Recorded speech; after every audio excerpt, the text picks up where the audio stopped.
So why could Airdrop be declining your request from a Mac to iPhone or even in any direction? It happens sometimes, so let me talk about it. If you're new on Foxtecc, make sure you subscribe so you never miss anything important. Okay, so there might be more reasons behind it.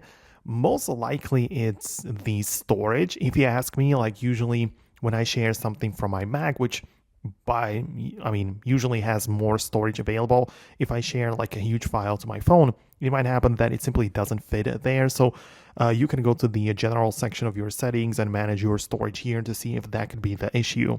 And if it's not the case, then there are also other reasons for it. Like in my experience, the next most common thing was simply a bug or a glitch in the software. It happened when I didn't actually turn off my computer for a very long time. So if I've been using my MacBook for, an extended period of time without actually like clicking the shut it down button, it would sometimes happen. So restarting the Mac definitely helped out a lot. And of course, restarting the iPhone can only help you with this kind of situation as well. So just make sure to restart the devices and it will make it work. Usually, I have that experience.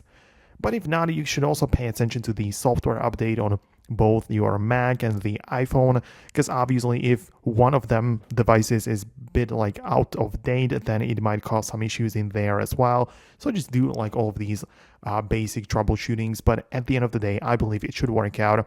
Obviously, make sure you have the Bluetooth and Wi-Fi enabled, because otherwise it will simply not work. But yeah, I believe that just the restarting and updates should get the job done. Of course, let me know in the comments below if you managed to make it work on your device or what was exactly the issue for you. Most definitely subscribe for more tutorials and videos like this one, and I'll talk to you later.